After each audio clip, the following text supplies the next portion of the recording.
Sud Radio, mettez-vous d'accord, 9h-10h, Valérie Expert. Bonjour à toutes et à tous, mercredi 1er février, mettons-nous d'accord aujourd'hui avec Lamia El Harraj. Bonjour, adjointe à la mairie de Paris en charge du handicap et porte-parole du Parti Socialiste. Bonjour. Bonjour. Vous avez passé un beau week-end? Ah bah formidable. L'air frais de Marseille. Voilà, Anne-Laure Blin, députée LR du Maine-et-Loire, qui est là en plateau ce matin parce que la dernière fois, votre La SNCF train, avait fait voilà, des caprices. Voilà, vive la SNCF. Alors moi, je continue à chercher, à essayer de comprendre le site de la SNCF, les différents... L'appli, oui, les remboursements. C'est totalement incompréhensible. Il y a désolé, notre site connaît un problème. Voilà. J'ai mis une option sur un billet. Ouais. J'ai voulu confirmer mon billet, j'avais un bon de réduction. Mais une fois qu'on a mis une option, on ne peut plus mettre un bon de réduction. Formidable. C'est pas cumulable. Alexandre Malafaille, président du think tank Sinopia, bonjour. Et Alexis Poulain, journaliste, directeur de la publication du Monde Moderne. Et vous êtes éditorialiste politique sur Sud Radio tous les mercredis matins. Et vous montez sur scène également, oui, cher Alexis. Cette semaine, jeudi 2 et vendredi 3 au Théâtre de Londres, à Vélizy-Villacoublay. C'est une pièce qui s'appelle L'homme qui toi, Mouammar Kadhafi. Enfin, c'est un spectacle documentaire. On peut poser des questions et j'explique avec un témoin le travail de la DGSE, du renseignement français, les liens entre la Libye, la France et puis le financement de la campagne de 2007 de Nicolas Sarkozy. Et vous êtes en tournée dans toute la France. Et on va être à Guéret-Hôtel, Belgique également et Guadeloupe. Ouais. Très bien. Voilà. Tu penses que tu vas survivre jusqu'à cette pièce? Écoute, ça fait déjà un an qu'elle tourne. Oui, non, mais il n'y a aucune révélation. Hein, qui a tué Mouammar Kadhafi quand même. Allez, beaucoup de sujets aujourd'hui, évidemment. Le succès de la manifestation d'hier. Le gouvernement entend mais ne bouge pas. La loi asile, immigration, les chiffres de la délinquance qui explosent.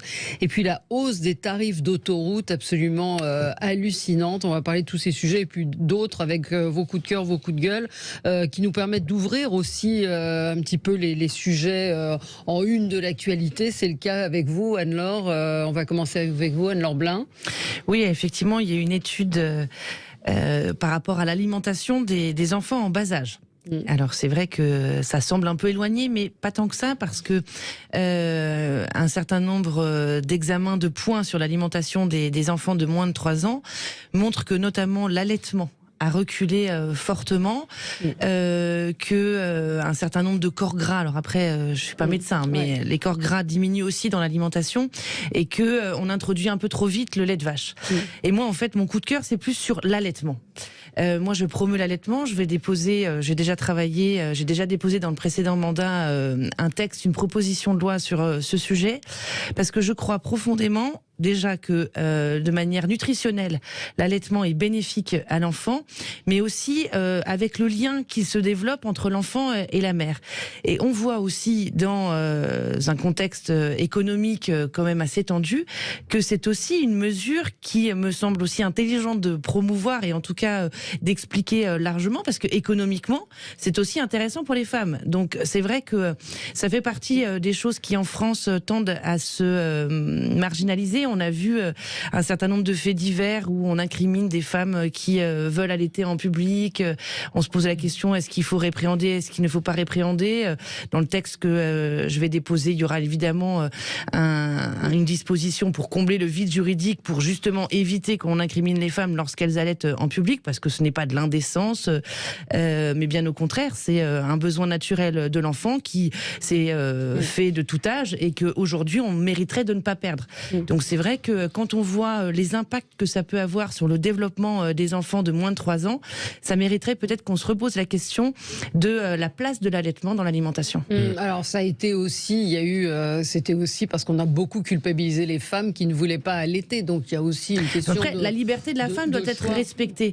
Mais c'est vrai qu'on a vu aussi un certain nombre de laboratoires, d'industries développer des équivalents de lait maternel qui évidemment font aussi des bénéfices là-dessus. Mais il n'est pas question, bien sûr, de culpabiliser les femmes, mais simplement d'expliquer l'intérêt de l'allaitement. Et notamment, l'OMS préconise un allaitement au moins durant 6 mois, un allaitement exclusif pendant 6 mois. Donc, on peut arriver à... c'est ce qui est recommandé par l'OMS. On peut arriver à trouver des équilibres entre vie personnelle, vie professionnelle et vie familiale. Et justement, aider les femmes à permettre cet allaitement pour l'enfant. Et je pense que c'est quelque chose qu'il faudrait que l'on prenne à bras d'accord parce que c'est une mesure de santé publique. Ouais. Un avis, les uns les autres. Oui, non, mais c'est important, notamment pour la défense immunitaire. Et c'est vrai que y a pas, c'est la nature aussi qui a été faite comme ça. Il faut pas perdre ce lien-là, évidemment. Et puis rappeler que même avec les laits infantiles, il y a des soucis de production puisqu'il y a des lots qui ont été rappelés, qui étaient contaminés par des bactéries cette semaine. Donc voilà, c'est un vrai sujet de santé publique. Moi, je suis pour qu'on foute la paix aux femmes, qu'elles fassent ce qu'elles ont envie de faire. Évidemment, la liberté des femmes, évidemment, mais mais il y a des pressions de tous côtés, c'est-à-dire des décisions en connaissance de cause. Voilà. Mais il y a des injonctions qui sont paradoxales. Pour le coup, vous avez raison, l'OMS préconise un allaitement maternel exclusif dans les 6 premiers mois de la vie. L'OMS tient compte de plusieurs paramètres, à la fois le bien-être de l'enfant, sa bonne santé et le fait qu'il puisse se développer dans de bonnes conditions, mais aussi des paramètres liés à l'accès au lait infantile dans un certain nombre de pays dans le monde. Typiquement, vous avez des très grosses problématiques dans un certain nombre de pays en voie de développement, et à partir de là, l'allaitement reste une voie privilégiée pour éviter d'avoir recours à des produits lactés infantiles qui ne sont pas toujours de bonne qualité, et au-delà de ça, qui sont excessivement chers. En revanche, là où je vous rejoins, c'est qu'il y a une nécessité de mieux accompagner les mères, notamment dans les maternités où c'est pas toujours le cas, d'une part. D'autre part, je vous invite à regarder la petite valise maternité qui est remise aux mamans qui viennent d'avoir des enfants, avec plein de produits publicitaires payés par l'industrie pharmaceutique, principalement, pour inciter les femmes à consommer ou à faire consommer à leur bébé des produits transformés, et notamment il y a des petites doses de lait infantile, et donc c'est peut-être ça qu'il faut aussi supprimer. Et d'ailleurs, c'est très important, le lait, juste une petite seconde, sur le lait qui est utilisé dans la maternité a aussi un impact sur la consommation future. Exactement. Parce que très souvent, vous sortez de la maternité, vous achetez le lait qui a été utilisé dans la maternité. C'est pour ça, je ne citerai pas la marque, mais c'est toujours la même qui est donnée. D'ailleurs, c'est eux qui financent cette petite valise qui, à mon sens, il faudrait supprimer, mais c'est un autre débat. Et enfin, je pense aussi qu'il faut arrêter de culpabiliser les femmes, vous avez raison, et d'un autre côté, pour celles qui le souhaitent, mettre en place au niveau des entreprises, et je ne sais pas si votre proposition de loi le prévoit ou pas, mais en tout cas mettre en place au niveau des entreprises, comme ce qui existe dans certains pays anglo-saxons, notamment le Québec et le Canada, qui sont très en avance là-dessus, la possibilité de pouvoir tirer son lait quand on a envie d'allaiter, la possibilité de pouvoir aller allaiter son bébé quand on en a envie. Aujourd'hui en France, c'est absolument pas prévu. Donc on dit aux femmes, surtout, il faut allaiter vos enfants le plus longtemps possible, mais surtout, il faut être hyper productif au travail, il faut surtout vous occuper de vos enfants et surtout continuer à être hyper performante. Donc moi je dis, il y en a ras-le-bol. Non, mais je suis d'accord. Je pense qu'effectivement, il y a beaucoup de bon sens derrière tout ce qui est dit ce matin.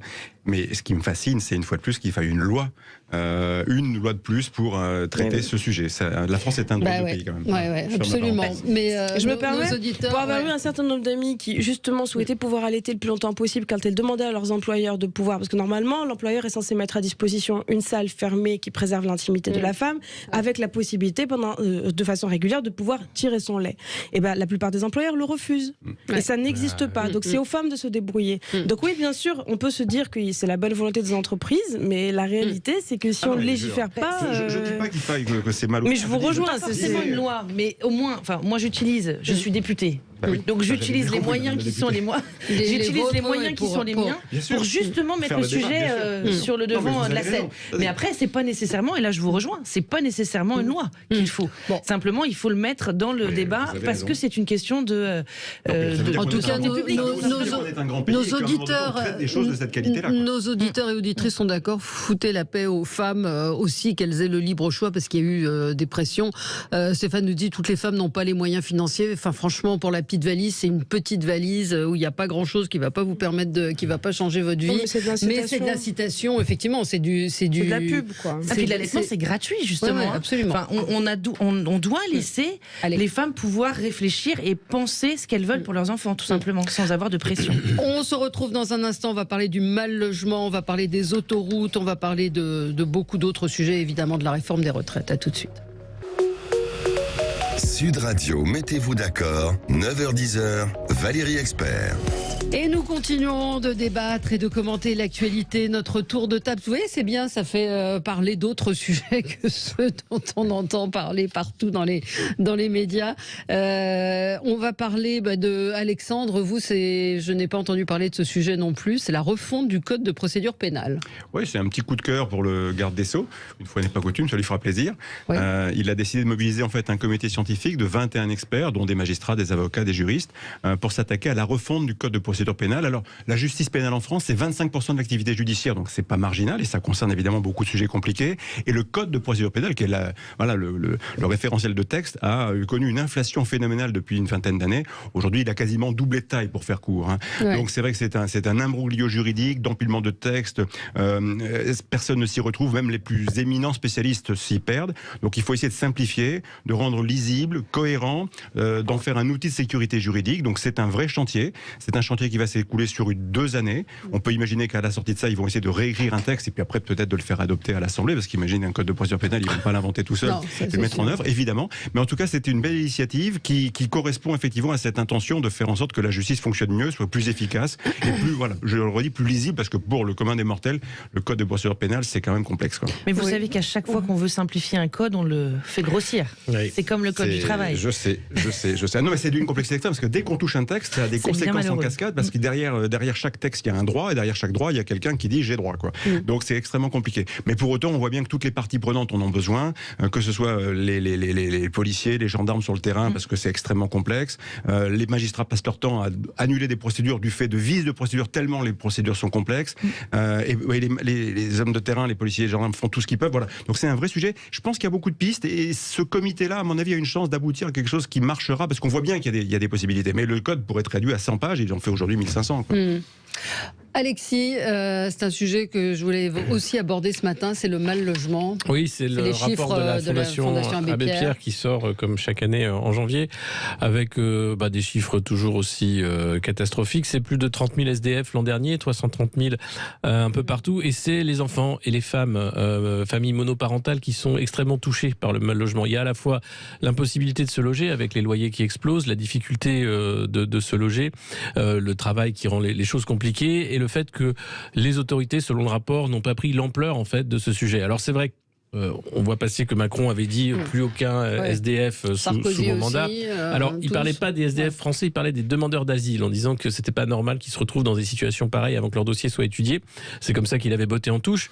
La réalité, c'est que on est quand même un pays où il y a le 115, le SAMU social, qui refuse chaque soir l'hébergement à des enfants dans nos villes, et que rien n'est fait par les maires, par les responsables politiques qui se renvoient la balle de façon ping-pong, comme pour les camps de migrants. On a vu ça à Paris, et c'est d'une tristesse catastrophique, parce que les rapports se succèdent et les chiffres continuent d'augmenter, alors que derrière il n'y a pas de politique, il n'y a pas de volonté politique de tacler ce sujet du mal logement et du logement cher, parce que au-delà du mal logement, le logement est devenu un poste de dépense tellement important pour les ménages que c'est devenu quasiment impossible, difficile de se loger dans des grandes métropoles avec un salaire, même si vous travaillez, et on voit que derrière, c'est en cascade des difficultés de transport. Enfin, c'est vraiment un sujet qui devrait être fondamental et qui n'est jamais pris à la hauteur par les autorités. Le nombre de personnes sans domicile a doublé en 10 ans. Oui. 330 000 sont la Fondation Abbé Pierre, sont les chiffres, et la tendance a augmenté de 130% depuis 2012, voilà. La date du dernier rapport. Lamia, vous êtes moi, je veux juste réagir sur à la mairie de Paris. Il y a eu des choses de fait, j'imagine, c'est ce que vous allez nous dire. En fait, déjà, il faut remettre non pas que je partage pas du tout votre constat, c'est absolument effarant et c'est inacceptable qu'aujourd'hui en France, il y a encore des personnes à la rue, notamment quand ce sont des enfants. En revanche, je pense qu'il faut aussi savoir raison garder et mettre les responsabilités là où elles sont. Les collectivités interpellent en permanence les autorités de l'État pour les appeler à leurs responsabilités. Je vais vous donner un exemple très concret.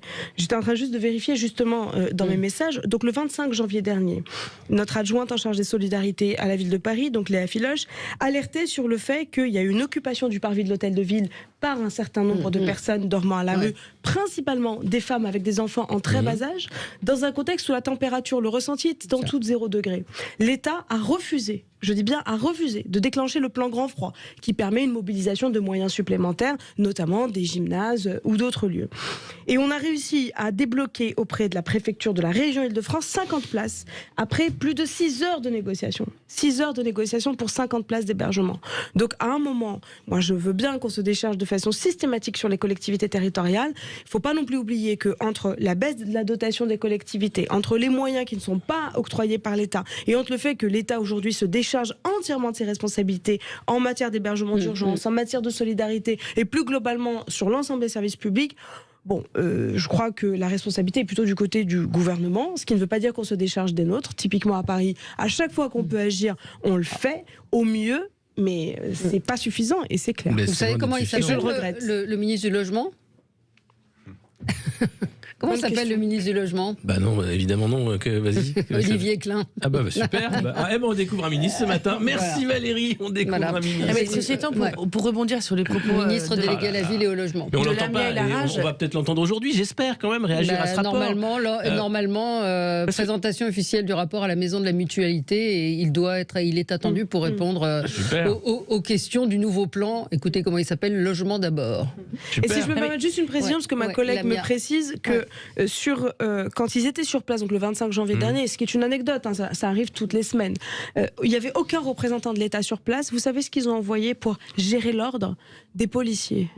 Des policiers pour gérer des femmes et des enfants qui dormaient dehors. Non, la question de se renvoyer la balle, je pense qu'effectivement c'est assez inadmissible de se dire c'est pas les collectivités territoriales, c'est l'État. Mais à un moment donné, et je pense vous êtes législateur, vous savez où sont les responsabilités. Mais je représente pas l'État et encore moins le gouvernement. Mais justement, vous êtes législateur, donc vous savez où sont les responsabilités. Adjointe au maire à la mairie de Paris, il y a quand même un certain nombre de politiques que la mairie de Paris a mis en place. Ne parlez pas de ce que vous connaissez pas. Attention. Non, mais attendez, moi je vous dis ce que je vois, ce que j'entends des collègues qui me disent, parce que monsieur a parlé des zones urbaines, et effectivement, je le dis et j'en suis très fière, je suis élue en zone rurale, mais vous savez très bien combien on peut se servir de Paris comme une vitrine pour la France.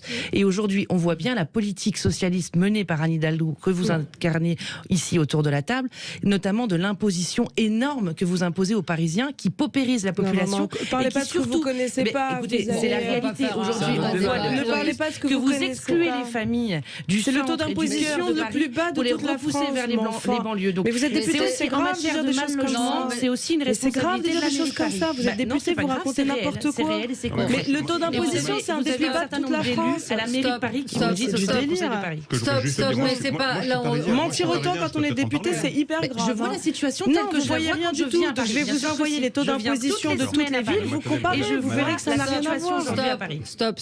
Mais c'est pas totalement le sujet non plus. Non, mais c'est juste facile de taper sur la ville de Paris. Alors, Alexandre Malafaille. J'entends ce que vous dites. Moi, je suis parisien, j'aurais pas mal de sujets à mettre sur la table. Ce que je peux simplement dire, c'est que le sentiment que j'ai, je ne sais pas si effectivement la ville fait ce qu'il faut. Ce qui est certain, c'est qu'elle investit beaucoup d'argent dans des sujets qui sont quand même lourds à subir pour les Parisiens depuis des années. Et peut-être que travaux par exemple, et les augmentations de 53% de la taxe foncière cette année, c'est quand même pas totalement anodin. Et donc tout ça, peut-être qu'à un moment donné, si la ville de Paris était mieux gérée, et si la ville de Paris n'avait pas fait appel aux bailleurs sociaux pour leur demander de leur verser 50 années d'avance de loyer, tout ça serait peut-être le signe d'une meilleure gestion, et peut-être que la ville aurait pu faire des efforts, y compris pour s'occuper de ce genre de sujet, parce que, pardon, c'est pas le sentiment qu'on a en France, et en particulier en tant que J'avais pas le sentiment que le débat, c'était de parler de la ville de Paris. C'est pas grave. On peut le faire si vous voulez. Parce que ça concerne la France entière. Je vais vous répondre de façon concrète sur cette histoire de taxe foncière. D'accord, mais ça c'est votre avis, vous avez le droit de penser. Toujours est-il que ça fait 20 ans qu'on gère cette ville et qu'a priori, aux élections municipales, les gens ne s'en plaignent pas. Par contre, je ne peux pas vous laisser dire que l'augmentation de la taxe foncière à Paris, qui a été mise en œuvre, et c'est vrai, fait que la taxe... Mais c'est pas scandaleux, c'est une des plus basses de France. Mais jusqu'à aujourd'hui, ce qu'on fait subir aux gens, ça représente de moins de 100 € par an. Mais arrêtez, on va pas faire le sujet. C'est très grave ce que vous êtes en train de faire. On va pas se mettre d'accord. Comme quoi, le populisme a bon dos. Je peux montrer ma déclaration. Montrez-la moi. Montrez-la moi parce que c'est pas encore appliqué. Donc, vous voyez, en plus de ça, vous mentez. C'est à partir de l'année prochaine. Évidemment, donc arrêtez de dire n'importe quoi. En réalité, vous dites ça va pas 100 € puisque je paye 10 fois plus. Stop. L'impact concret est 7% par an, monsieur. Je pense que le débat mérite aussi un peu d'apaisement. Bien sûr, mais je peux pas laisser dire des contre-vérités. On met le doigt sur un vrai sujet. Bien sûr, bah oui.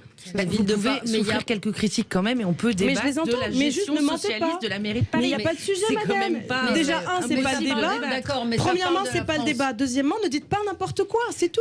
On peut débattre de ce que vous voulez, mais ne mentez pas. Ne mentez pas. Non, mais le truc, c'est qu'il n'y a pas que Paris. Ça concerne. Non, mais c'est facile de taper sur Paris. Ce qui vous gêne, c'est que ce soit géré par des gens de gauche, par des socialistes. Mais c'est vous qui avez donné l'exemple du parvis de l'hôtel de ville. En l'occurrence, oui, bien sûr, on parle d'un sujet qui concerne Paris. Donc je parle de la problématique de l'hébergement Vous parlez de la taxe foncière, donc vous dites n'importe quoi. Est-ce que vous pouvez laisser Alexis parler?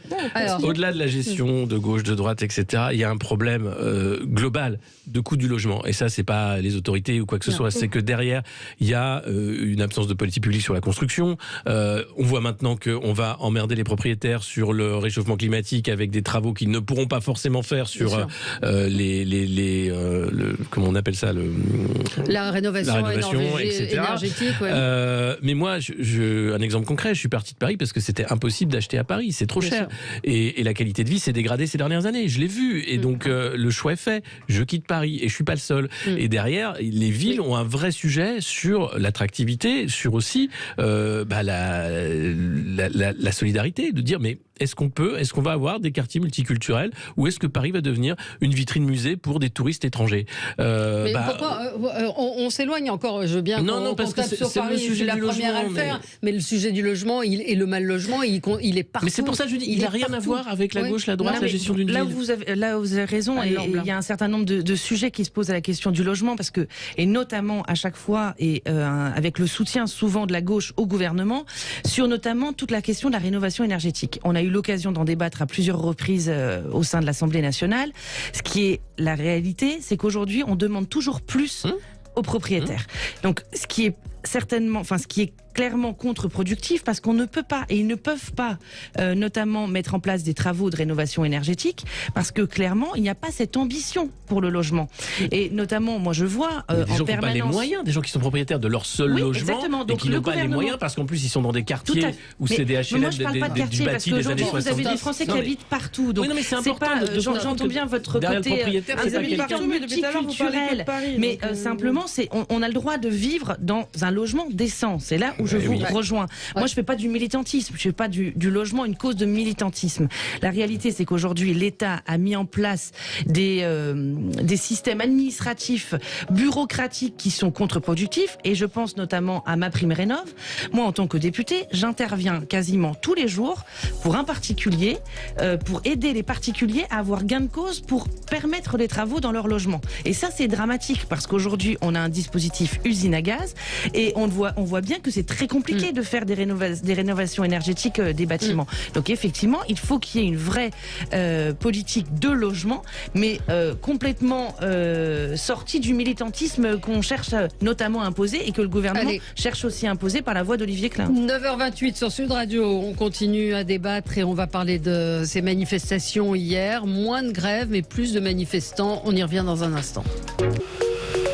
Sud Radio, mettez-vous d'accord, 9h-10h, Valérie Expert. Je suis pas sûre qu'on arrive à mettre tout le monde d'accord. Petite parenthèse, aujourd'hui c'est la sortie d'Astérix. Moi j'avais un coup de gueule sur l'énorme promo. Enfin je sais pas s'il y a une chaîne qui n'a pas parlé de cette sortie. Et les critiques sont très mauvaises ce matin sur le film. Donc la disproportion entre la promo des acteurs, enfin vous allez me dire que c'est une banalité ce que je dis, mais tout de même quoi, espèce de bourrage de mou où on vous montre tous les acteurs et le film est, paraît-il, très mauvais. Bon, alors j'ai pas vu, mais les critiques sont très mauvaises et surtout, c'est le budget 65 millions d'euros. Donc pour ce film, Guillaume Canet qui commençait à pleurer dès dimanche en disant si ce film-là marche pas, ça veut dire que toute la production française s'écroule.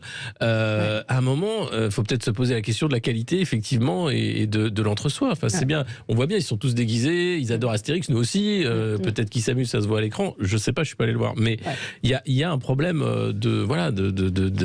d'investissement aussi, il y a un mouvement de fond sur le désamour des salles obscures avec depuis le Covid qui a pas aidé, et puis encore une fois on va revenir au pouvoir d'achat, mais le prix exactement du ticket de cinéma ou de la carte d'abonnement qui fait que c'est du luxe. C'est du luxe. Non, mais c'est pour ça, voilà. Donc ne vous faites pas avoir par la promo, pratiquement on est au bord de la surdose. Et puis un autre petit sujet, Marie Kondo. Est-ce que vous connaissez Marie Kondo? Marie Kondo, c'est une jeune femme qui a vendu énormément de livres. Je crois que c'est plusieurs dizaines de millions sur le rangement.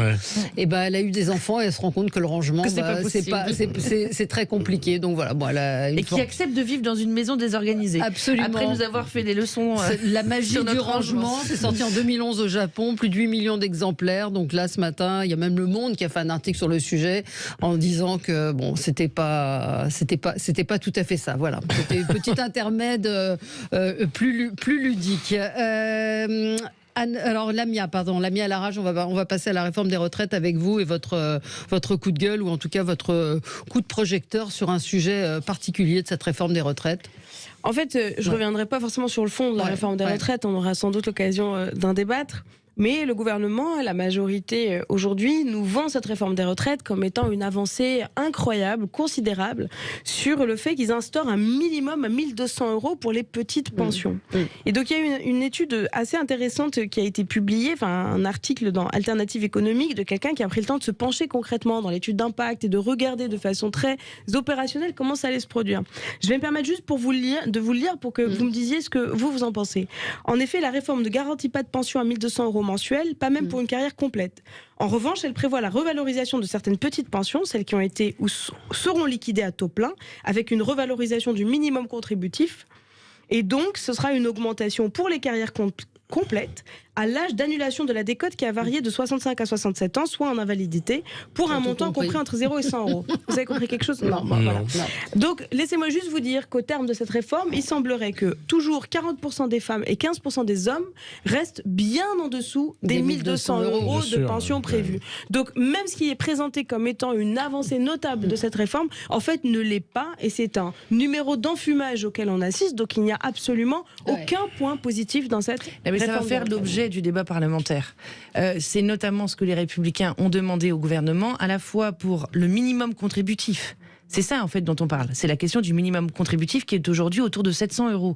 Donc, on l'augmente à 1 200 € pour aussi bien les nouveaux retraités que ceux qui sont déjà à la retraite. Et ça, c'est l'objectif du débat parlementaire. Donc, à un moment donné, effectivement, la réforme, elle peut être mal enclenchée. Il y a un certain nombre de choses qui peuvent aller plus loin et qu'en tout cas, nous, on va faire bouger pendant le débat parlementaire.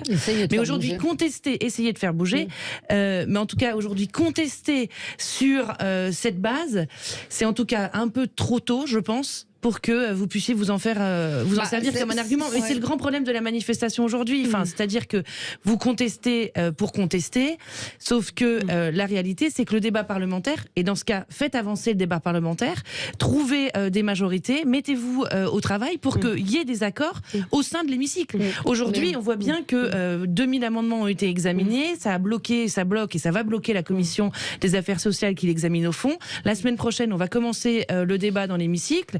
Et vous verrez qu'on assistera au même blocage. Parce qu'en vérité, la gauche et l'extrême gauche ne cherchent qu'à hurler en permanence. C'est ce qui est insupportable depuis le début de ce mandat. Vous avez raison, on a bien compris que les LR cherchaient plutôt à soutenir cette réforme du gouvernement. Non, on cherche à faire avancer les choses. Ce que je vous dis juste, c'est pas moi qui le dis, par ailleurs, la revalorisation en pratique serait en moyenne de 33 € par mois pour 25%, environ 200 000 nouveaux retraités par an, 25% du flux à peu près. Et 57 € par mois pour 1,8 million de retraités actuels, avec cette fameuse augmentation à hauteur de 1 200 €. Donc en fait, ce n'est pas vrai. C'est juste ça qu'il faut dire aux Français. C'est ce qui est écrit dans l'étude d'impact, madame. Je vous invite à la lire. Par ailleurs, vous allez être amené à l'examiner. Ce serait quand même bien que vous connaissiez le fond de votre dossier. Alors, est-ce qu'il y a une marge de manœuvre ? Est-ce que vous avez fait votre dossier de presse, c'est pas l'étude d'impact. C'est l'étude d'impact. Alors moi, c'était en fait, sur cette réforme des retraites, et pourquoi il y a ce rejet global au-delà des calculs d'apothicaire, c'est simplement qu'il y a eu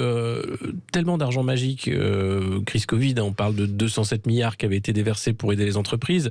On voit que le plan de relance de 2020 était adossé en fait à des promesses de réformes structurelles auprès des instances européennes, dont la réforme des retraites. Et donc derrière, il y a quand même depuis des années un mouvement de fond en fait qui fait que les aides d'État s'en vont du public vers les entreprises privées pour soutenir la croissance, la création d'emplois, etc. Sans qu'il y ait tant de création d'emplois que ça. C'était l'objet de ma chronique ce matin. Et cette réforme des retraites, son objectif numéro 1, c'est de contrôler la dépense publique, d'éviter que l'augmentation soit au-delà des 0,6% par an. Donc, évidemment que c'est une arnaque, puisque de l'argent, il y en a. Le problème, c'est les recettes. On est trop taxé en France, c'est ce qu'on dit tout le temps. Le gouvernement ne veut pas créer de nouveaux impôts, mais n'empêche que ça augmente partout puisque les collectivités territoriales doivent bien se débrouiller avec ce qu'elles ont. Et au final, on ne va pas chercher forcément l'argent là où il est, puisqu'on a un ministre de l'économie qui ne sait pas ce que c'est que des super profits. Donc on arrive avec une réforme qui est une réforme d'austérité et pas autre chose. Elle est là pour aller chercher l'argent dans la poche des Français comme d'habitude, puisque ceux-là ne peuvent pas faire d'optimisation fiscale, sont obligés de travailler sur le territoire national et vont bien être obligés de payer puisque c'est prélèvement à la source. Avec l'idée de travailler encore plus longtemps, alors même que les progrès de productivité ces dernières années sont phénoménaux. Donc il n'y a pas de question en fait. Cette réforme des retraites, elle n'est pas nécessaire, elle peut être faite totalement autrement. L'argent magique, il y en a dès qu'il faut.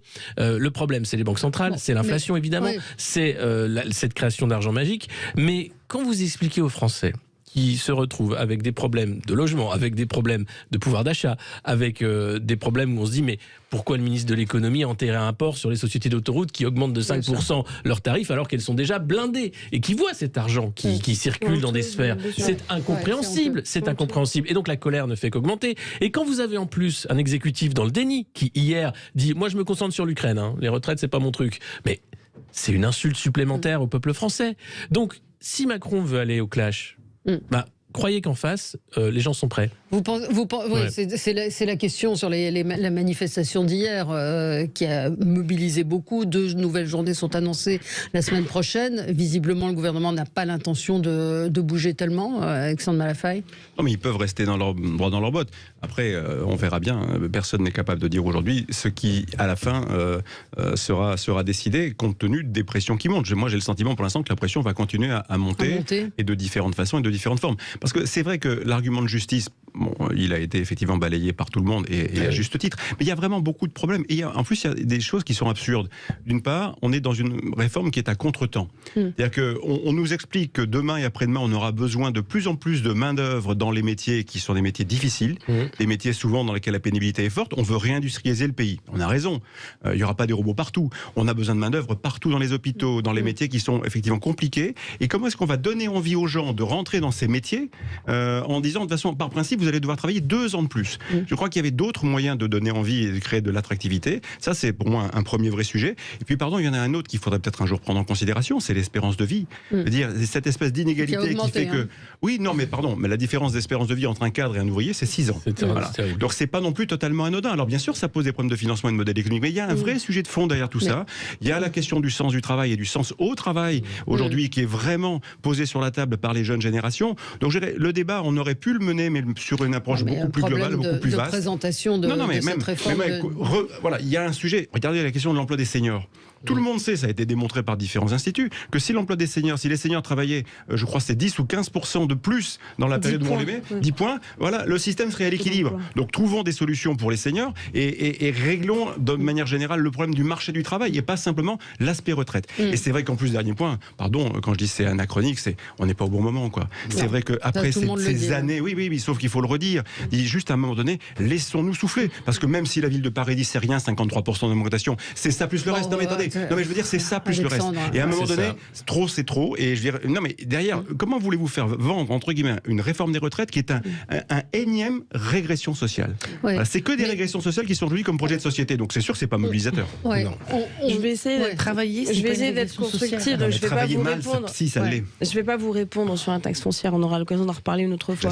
Moi je voulais juste vous partager quelques chiffres. Moins 25% pour la durée d'indemnisation du chômage, plus 15% pour le prix d'électricité, plus 2 ans minimum pour l'âge de départ à la retraite, plus 5% pour le prix des péages. Bien sûr que les gens ils en auront ras-le-bol. À 2 €. Bien sûr que les gens ils en auront ras-le-bol. Moi je vois, j'ai des gens qui m'interpellent, qui m'envoient une photo de leur panier de courses en ayant aché 4-5 broutilles. Mais tout le monde le sait ça. Mais sauf qu'on paye le poids des 35 heures et le poids de la réforme.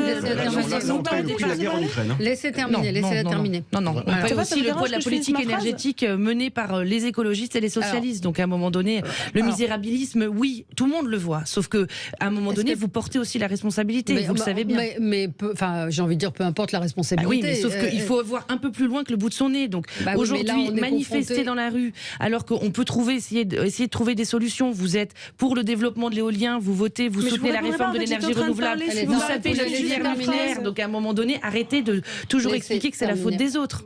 Mais vous, par contre, c'est jamais de votre faute et vous préférez couper la parole. Non, pas du tout. Absolument pas. Donc je vais finir ce que je t'en train de dire, si vous le permettez.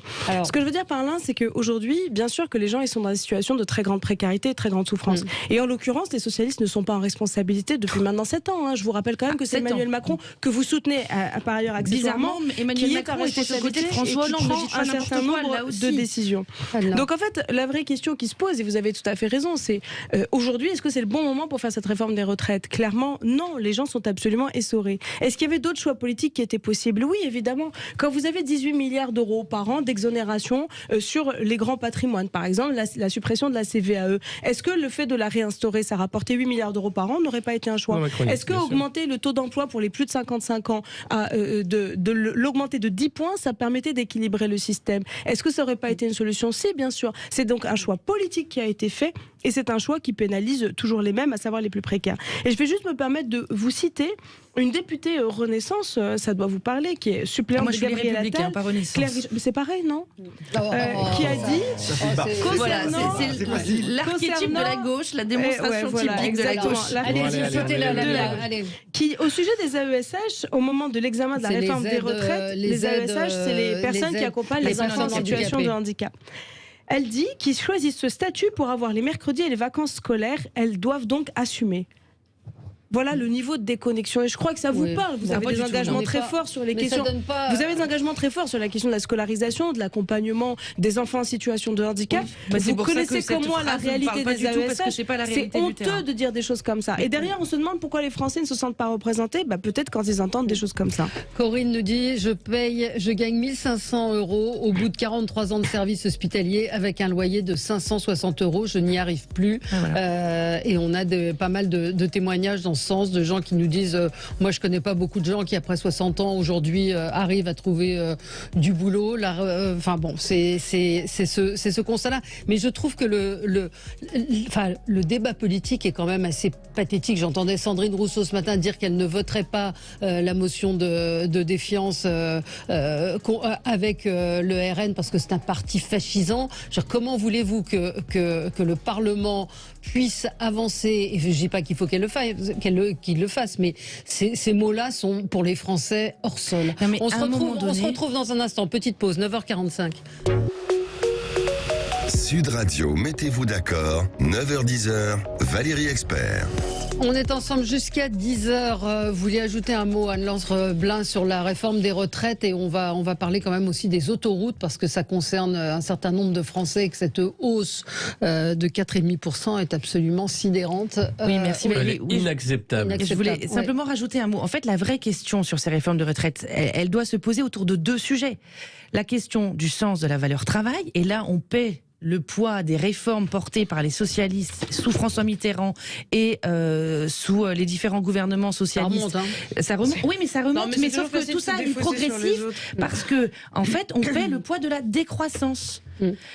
Aujourd'hui, on a sur le rapport au travail une vraie difficulté parce que la gauche, l'extrême gauche, a toujours expliqué qu'il fallait moins travailler, qu'il y avait une nécessité de partage de travail, sauf qu'en vérité, le travail paye le travail et le travail est générateur de richesse pour ensuite financer l'ensemble de nos systèmes, notamment notre système social, notre système de solidarité.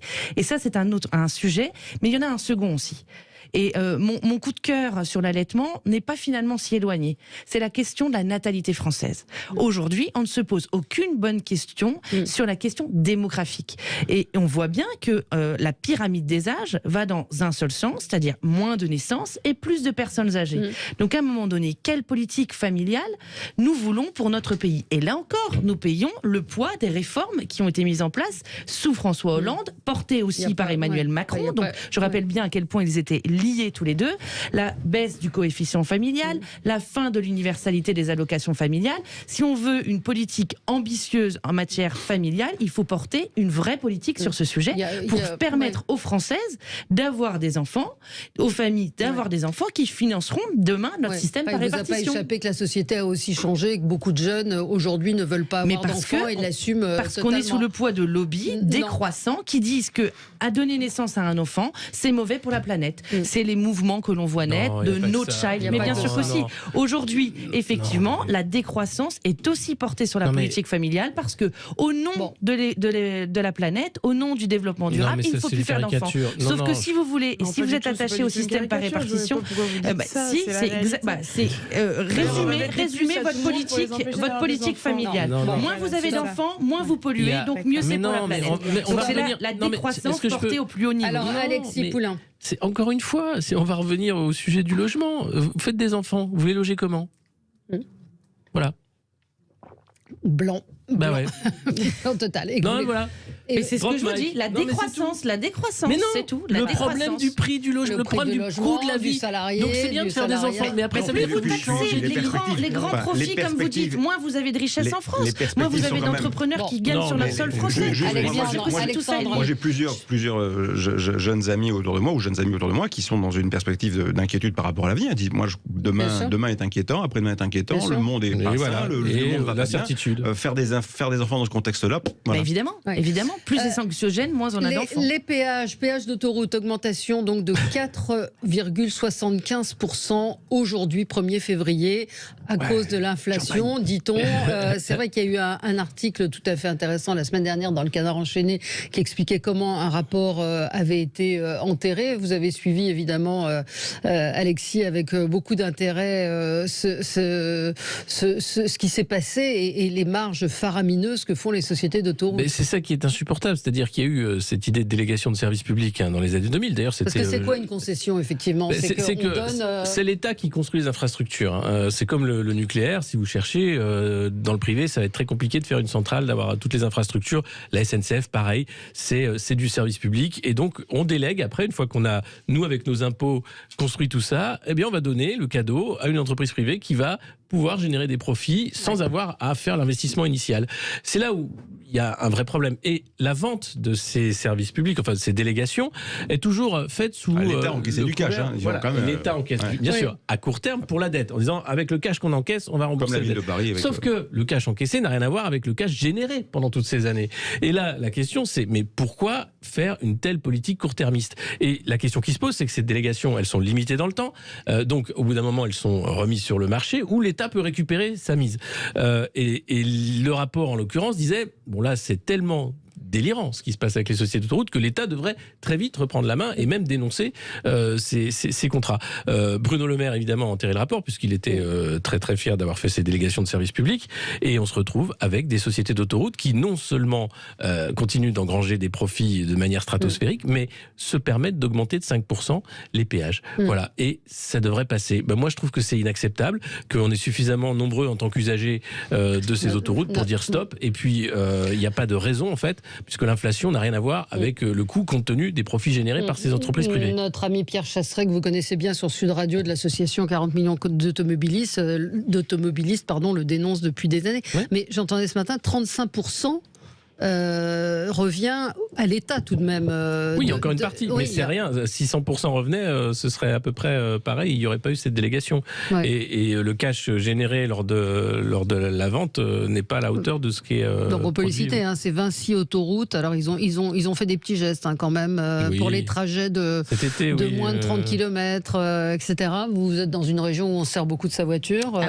L'autoroute, c'est pas compliqué. En fait, vous avez entre Saumur et Angers la possibilité de soit prendre une départementale, soit de prendre l'autoroute. Et l'autoroute, clairement, est hors de prix entre Saumur et Angers. Après, effectivement, il y a eu un rapport de l'inspection générale. Je pense qu'il faut que le Parlement s'en saisisse. La réalité, c'est que effectivement, à chaque fois, plus vous renchérissez sur la taxation mise en place par l'État, plus les entreprises privées sont obligées de récupérer dans la poche des Français. C'est ça aujourd'hui.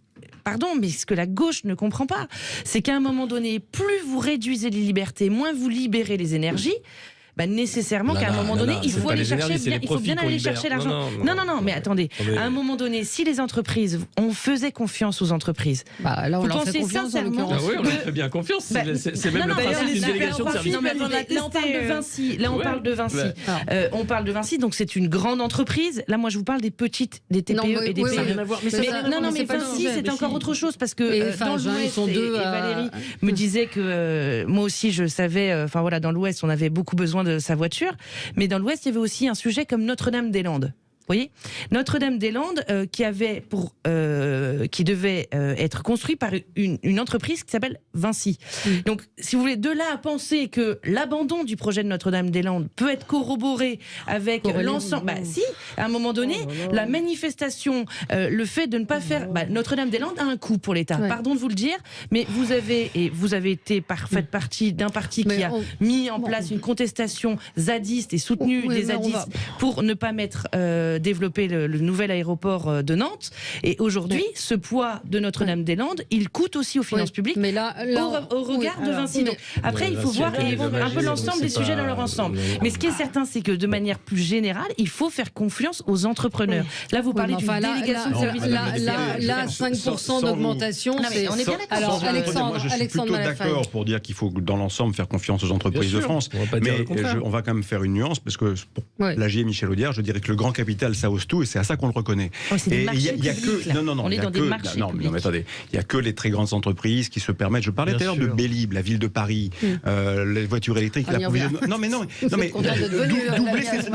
Si c'était pas Total derrière, le doublement des tarifs au 1er janvier, aucun artisan ne se permet de faire ça. Aucun boulanger ne se permet de faire ça. Mais dès qu'on est une grande entreprise, on se permet de faire des choses qui parfois sont hors sol. Et ça pose un vrai sujet de débat public. C'est les marchés publics. C'est bien plus compliqué que ça. C'est aussi un rapport au profit. Et à un moment donné, il faudra mettre un peu d'éthique là-dedans. Oui, Lamia, elle a rage. Bon, moi, je voudrais juste répondre, parce que là, on entend quand même des propos qui sont quand même un peu hallucinants de votre bouche depuis tout à l'heure, à la limite du complotisme. Moi, laissez-moi juste vous dire une chose, c'est que François Mitterrand, vous pouvez vous référer à toutes les icônes du passé que vous voulez. Moi, j'étais pas née, en fait, à ce moment-là. Non, mais ça, je me doute, c'est pas une icône pour vous, mais en tout cas, il était président de la République. Simplement, aujourd'hui, la réalité de ce qu'on constate, c'est que vous avez effectivement une majorité dont LR s'accommode bien, qui essaye d'accompagner le libéralisme et de considérer qu'il ne faut absolument rien encadrer, rien accompagner, et que c'est aux Françaises et aux Français de trinquer. Et vous avez des gens qui considèrent qu'il faut absolument de la régulation. Arrêtez de m'interrompre systématiquement, c'est absolument insupportable. Je crois que vous devriez avoir, notamment en tant que parlementaire, un tout petit peu plus de respect quand même quand vous avez des interlocuteurs qui s'expriment. Donc, vous considérez que de toute façon, il faut laisser filer en fait l'inflation, qu'il faut faire confiance aux entreprises, on le voit bien, grâce au super profit dont Bruno Le Maire nous dit qu'il ne connaît absolument rien, c'est effectivement la responsabilité des entrepreneurs qui sont dans la redistribution. Regardez ce qui est en train de se passer sur les autoroutes, regardez ce qui se passe sur l'alimentaire, typiquement, je pense qu'il devrait y avoir une commission d'enquête aujourd'hui sur les profits qui sont dégagés par les industriels alimentaires et notamment par les grossistes distributeurs, parce que quand vous voyez l'augmentation des prix versus ce que payent les consommateurs, il y a quand même un léger biais.